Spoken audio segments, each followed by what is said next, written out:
Bina pathian kun tha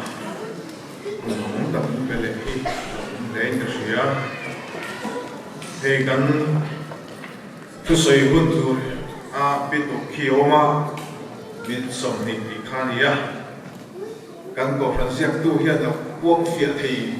yau mai le hala min som ni lai hi ral te po he ti muang lo dewa mà rồi sau upon bellow so so kan tum zel don nia pathian in hun tak tu kina min pele a ko san ho te chi sha pathian choi moi na le pathian fak na hun kan han bang hi aro pui dang lam ka ti a hi mong ka ti em ani pathian thu thiang him lo ngai thaila tu kina hian han sei a chiar du chi sang chu kan ei na tem te kan chiaranga Samuel pakhatna Samuel lekhabu pakhatna bungni chang somthum a hian Samuel pakhatna bungni chang somthum chu wangin lalpa Israel te pathian chuan ke chu di chung te le ipa chung te chu kum khua in kama in omang chu ka tingai maya atia bima sela tuna hian lalpa chuan inom tok lowang mi choi moya piang te chu ka choi moya nga mi musita piang te chu ka ngai ne ani don si a ti a tin kan thu pui in ha nei an siar lam vele ila chanchin thalu ka siar pung khat cha somli paruk le cha somli pasari in marin kanurin lalpa choi moye ka tharau ko mi chandam tu pathian chuma alom ka ma khani a tin chanchin tha zohana sia pung som ni pakhat chanchin tha zohana sia pung som ni pakhat chang som parian le chang som pakwa a hian ti tak mevin ka hrila che Idaw panlai khan itaya in srenga iduna apia nga ikal china nima sela iu pathuna chuan ikutte ipharanga midang inan sren sakanchia idul lo nalama an kayam che ati a chung thu chu engtianga thi in nge pathian ala choi moyang ti hriat tirnan asoyani tin chu soi lan he na mizui ro ati a pathian in a thukan ngai thak te kan za tan ma min som sakro se amen to gina hiam pathian choi moi man ti thupu ya mangin pathian thogai to hovila kan dia pathian choi moi man ti chuanin kong hi na ko thea man chi khat chu ape ka pe tu rania man kan pe china ni man chi khat dang le chu ate na tel tu rom ve thung ani thin man kan sal na man te a man ka tel bok china ni chui pani ri ro sa reng chung chun tu ki na hiam pathian choi moi man ti thu pe mangin pathian thu ngai to hovela kan ti ani a che vele mo ami pathian thu kan an sia te an soi fia na hun te kan nei thui lem don lowa kan soi tum poi na kan lun hal tok mai don ani apa khat da chuan pathian choi moi na hian nu na pathian choi moi tu hian amang pe ka ngai ti siat masakatan soi kan du ani ya pathian ina ro pui na a chan thei na turin ama choi moi ya a om na tur chuan a choi moi tu hian aman a pe ka ngai thin Samuel pani na bungruk cha som pani atanga cha som panga chwa khan kan mua lal Davida chanchin kan muani Davida chanchin kan mu thil ro poi tak chu thuthung bo min Jerusalem ron luta an liman lom em mai lal Davida phei chu alom na kha asang he maya lal meu ni maksela kati hun laya khalai vel zong aram pui lal ber mi tenan sa em ni maksela pathian thuthung bo min Jerusalem ron thleng chu alom na le pathian chu alom na kha ai sum thei to lo ti chuan alam ta chiam mai ni Israel berle zaum ber mai mi te ma a halam har vel khachu om lo an ti tlang ania a fanu mi kali point alo posit le mai e khai Israel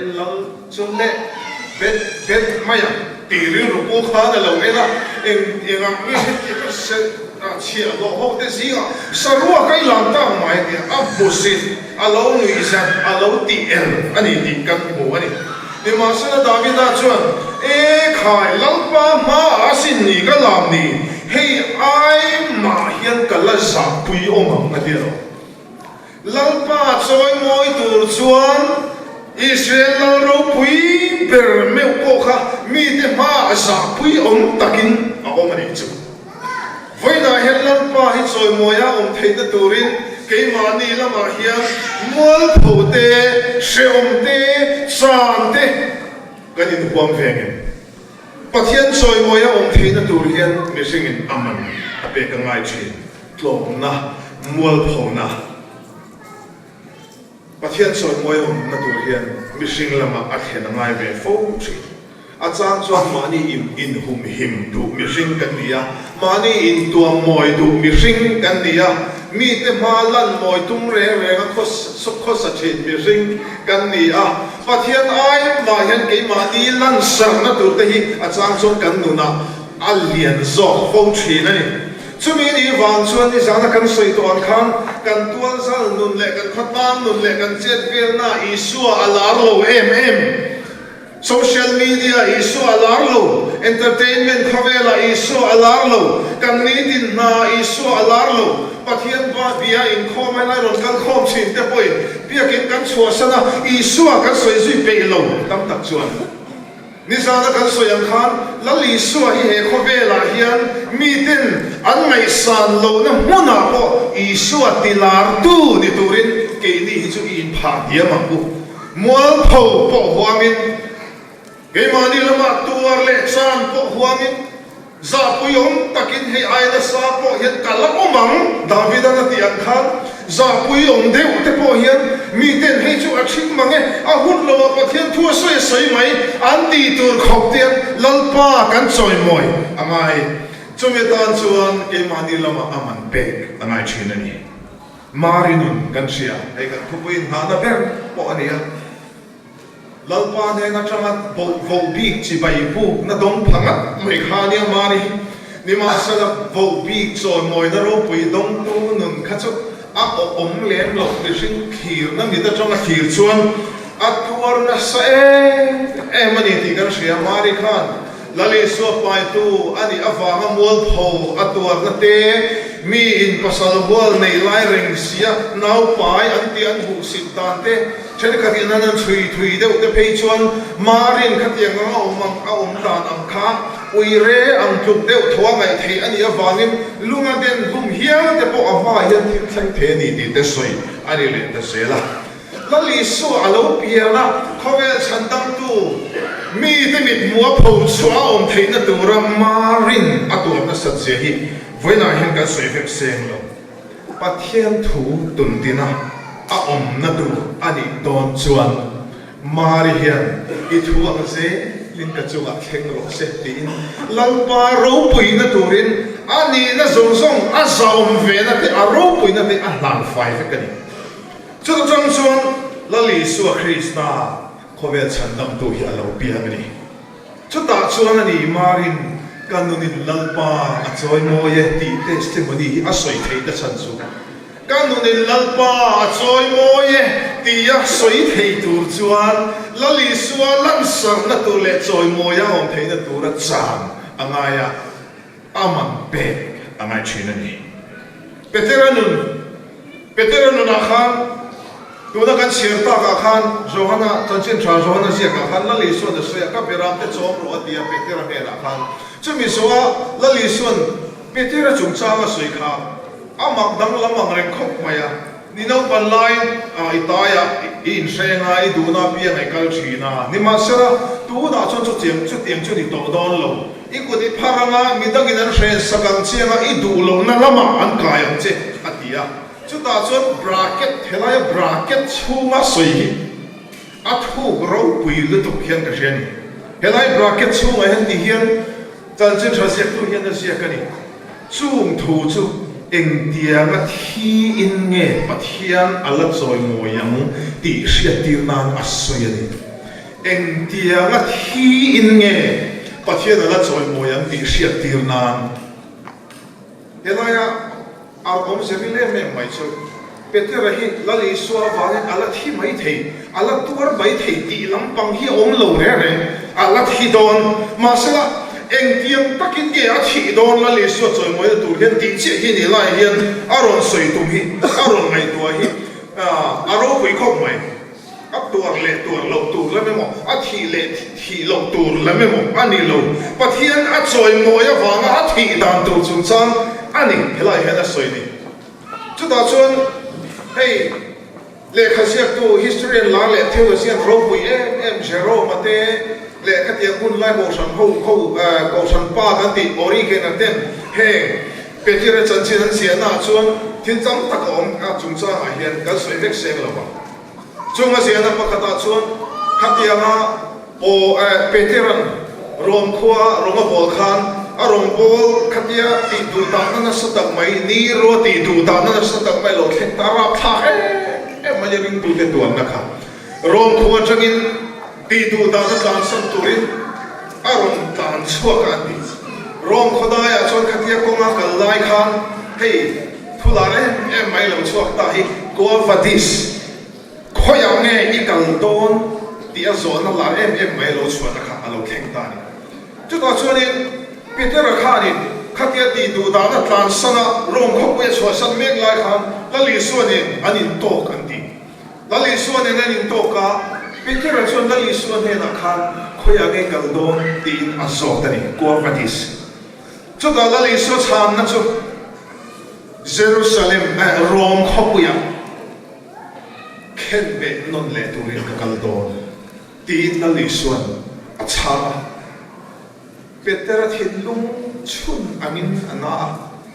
ti du da na tlan sanaron chu tum chu rom khopui dama alet le ti du da na satak kara chu da chuan an mana an ti du ta ani Peter hi alet ling zonga khenbe ani ti hi an soi vet da na ni a chu ta an soi da na pe chuan kalal pa thi dan anga apa ngai ta ka khenbe hi ke chuan ka phu lo ve tin alet ling zongin an kheng betan ti lalpa isu a choi moi tu ra Peter in be ta te hi avahan ro pui e pathian choi moi tu rin nuna tak ani na tak ka pathian choi moi tu hian amman pe ka ngai thine Peter chuan chu tiang chuan eng tiang a thi in nge pathian a choi moi yang ti zo na chu cross alet ling zo khen be bangin lali suwa a choi moi ve ta ani eng tiang a sa in nge lali suwa choi moi tu he kanin hong fe ti hi voina ti so tiang ku kariru khoye mem tu pakhat missionary pakhat chanchin awma ka soi zau zau thin chu chu John Gedi ani kum sang khasre somni pariata khan Fierkar South Sea Island South Sea Fierkar anu puile afate te pani tene longa longin tui pui lataka mel sing ni chuang kalin khati hun lai sing ei anti mai nam kol sen hozi han missionary turin an kalani han mai tu ave ma te u fa no pang te pani nei chunga tui pui chunga mel sing ni kala sing ei nam kol sen hozi nga missionary kal tu khan aman pe angai na satur sia in sia thiam karin harsan na tam takan toka amai ro chu pathian ko mai na sara harsan na kara lalparo han pora lali su chuan moya hom theina turin new bridges anti har na ro pui ron thengle Christian na satak mai khak lai huna aron hak dan deka aron dar dan deka voina ka sei seng lo ti chuan tar takani to nu sel to lo nuwa ale le ta chuta ama she rengna arong bol na thin mun pakhata an pulpit nung lama an sia chon ti hian an sia kani John Kedi kum sang khat saria somli pariata he thirkar aron thenlai chuan tu ma helaya hian ring tu Christian an lo lova kum sang khat saria somsari pahnia he thirkar achwa san chuan he thirkar hian Christian lo pakhat ma an to lo ti hin chu luka lali suat choi moi da ro pui chu om thei do ni ni ma sela chu tiang tu chuan he mi te hian amman an pe ani marin kanu ni lalpa choi moi ati hian amman ape na sat sia kan mu pathian mi ro pui lalpa rom bol to ro pui reng reng ti nu ni an thiri la an nu na lalpa choi moi a om thei na tu ra lalpa ta na ani ni huam na te an chang na te an na salu tu kani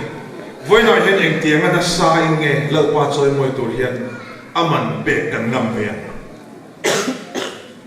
ador lia chuan lalpa choi moi man hi kan pe ka aya chu ti ro chuan lalpa choi moi man hi tel tu rong bo ani Chronicles patina akhan Solomon ala ron ni khan pathian ro pui na tur kha ada lam sar pera pathian ni nabi te chumalal aro rel tura anti ani awangin ama in hai fur lamemo ama in ti hausak lamemo alal na hanti nge lam pamemo mai to lovin pathian ni na ro chan ti lotlin na tura thil poimo fin na le shian na kha pathian he na adil tok mai ni pathian ro pui na pathian thu o ya ti tu ti thei na kha adil lot mai ni ma sala chutiam khopa mani ro pui na bo thal lova lalpan atir chan ti ho ting tura a in pe na le a in pe na atong trai na chan na kan mu hi a ro pui khop mai sum le pai te hausak na te choi moi na te damrei na te din lova a chunga lala ta na karuat na che anga chumi ti ho ting tura fin na le shiat na i dil zo awangin fin na le shiat na chu pe ki ni to e a ti phota chumi nuwa chuan i ma alal te pon alla nei ngai lo i nu po an nei ngai hau lo tur sum le pai hau sak na choi moi na ka pe bukang che ati ta ni chu lalpa choi moi in huang te hi pathian in a choi moi le thi aman pe huam lalpa choi moi tu te mual phau le chan po huam pathian choi moi tu te hi pathian in ama an choi moi man apele tri Solomon ro poesia when I can say ngai lama pathian in a choi moi le sia kan moi aram le fen na chu zong ba sa so ro chu zong chu pe de cha so don chu nya dia lo when I hen lang pa choi moi hi ma thang ma sa pho ti la kan nu na hen lang pa hi adin muni sang ber ni se kan thin lung lal chu thleng hen thu phot se la ama choi moi tu te hi pathian in a thei ngel ngai lo Chronicles kan share so ta chia kha kum sang kha zakwa somni pali Paris Olympics a thil thleng ro pui tak pakhat karil ro khoi mm2 a oma chuda chuanin Scottish dance of Mingtham the Flying Scotsman anti khop Eric Liddell kha atelani kha a chan sin hi cheto kan nom lual karing Eric Liddell chu a training le ai bo sai na le khovel le up Scotland mi pui ta poina an be sei pui per le be sei na nei sang per so meter satlan ani masala ama de training meter sa plan in plan siang na an be tan hun ni tu kha pathian ni Christian ten pathian kan piak na ni Sunday ani tat maya chumi ni wang son pathian na ti na awang le pathian chi bai bu na ni ai ser na ni chu ngai poi moi Olympics sa mi te poi nan mai ru em meter zatlana long man ro pui don thei na chan su atlan chiat sana hemi ni chon ka tan thei lo ati ta tat mai chumi ni chuan an soi dan chuan Scotland rama piak in pakhata a in khoma thu a soyati Olympics soi moi na ro pui litu ama khan a oma mitam tak te phei chuan ram phat san tu ang hialin an diri mani ngatinge atlan du lo tan ve mai sena pathian ni po ni se ram tana choi moi na ro pui ron hon thei na tur ni lo an ti ma se adu lo pathian biak na ni ya in se atham na zo kai ti chuan record po ade chatwak lo na meter zali tlana in ti siak turin rom manna kal chota ti so in bo sai chho zela ani alo thenga toy zong in soi mai langin ani alo theng ta a ti chuan chumi ni alo theng huna an tlan do na chuan an coaching staff te sing mi tom makra chara khan le khathem te hi ape so bani chu chu hu ma kal mai ni ma se a hanen chian chuan chu le khathem te a chuan voina kan chiar lan ta kro samuel pakhan na bung din chang som thum na kha mi choi mo ya piang te chu ka choi mo ya ti le khathem a hian alo sia ka chu a hum ti re chumi nen chon chu in tlan siam na chon an tlan ta a meter sari tlan na chuan Eric Lee de la chu gold medal latu lo man pakhan na dong tu ani sakia lo world record Asia ma chu kum li chu khum the nom lova European record Asia phei chu kum som pani chu khum the an om lova ama pol a chan chin fi ma siam chariots of fire anti te chuan Oscar nomination lungot pasari adong nima sana ro pui le em mai chu kum sa ka za ko som ni palia chu tian khoba Olympic choi moi na ro pui chu adonga sa ka za ko som ni panga akum le chia choi na rama missionary turin akal le ta he pa nu na kan mu chu lau pa ta na ming than na le ro pui na le choi moi na som som po hla na ve ka cha na ve khom khoba pathian ni a po lau pa ta na in sa an tlan du lo na mai de aro pui khom mai ni ma sera mi choi mo ya piang te so ka choi mo yang ti du pathian hian a thei gil hen lo marin I thuang se ling ka chunga lo heng ro se ti ko pa lo pa choi mo ai huam na kha a tuar thon lo mari khan enge pathian he na thong thu ti ma mu kha tharau thiam ni ma lo thenga ma chung nung bera thil ti theina chuan a hlia thuang che lo pa choi moi tu le lo pa ta na choi moi na tu ro a man pe huam te hi tharau thiam him I chunga a lo thenga ma chung nung bera thil ti theina chuan a hlia khuang che ti thu tiam hian min sui tatani chumirin cham chung chuan lo pa choi moi turin kan nun kan theina zong zong lo pa choi moi turin in bo semu aman pek na satwa ma piang te pathianin ama an choi moi man a pe china ni lo pan kan sa tan ma mi som sa se